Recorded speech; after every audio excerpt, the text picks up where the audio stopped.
Баршаңызға сәлем. Миксер мен таразыны қажет етпейтін оңай әрі дәмді бәліштің рецептісімен бөлісемін. Алдымен ыдысқа 2 жұмыртқа,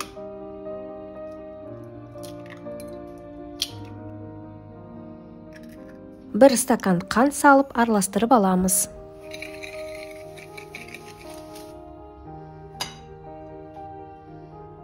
Ванилин не болмаса ванильді қант, шым-шым тұз қосамыз.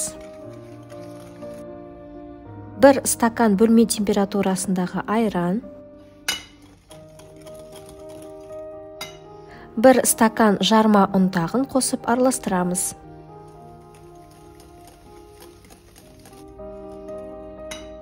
Жарты стакан өсімдік майын құйып, бір стакан ұн, жарты шай қасық сода қосып бәрін жақсылап араластырып аламыз.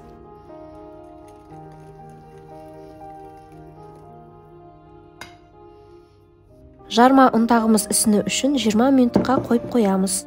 Жармамыз ісінгенше формаға пергамент қағазын төсеп, өсімдік не болмаса сары маймен майлап аламыз. Алдын ала пешті 180 градусқа дейін қыздырамыз.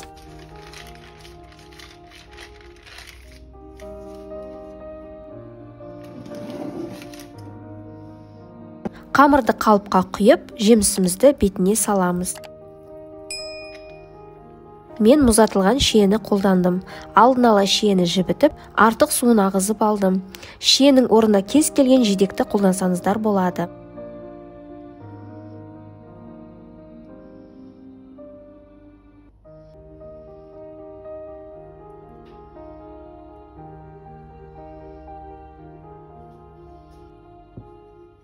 градуста қызып тұрған пеште 40-50 минут пісіреміз. Өздеріңіздің электр пештеріңізге қарай уақытты өзгеруі мүмкін.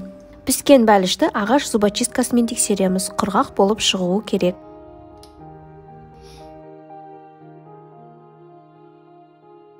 Бәлішіміз дайын, астарыңыз дәмді болсын. Сіздермен бірге болған Айгерім. Ұнаса лайк басып, комментарий жазып, достарыңызбен бөлісіңіздер.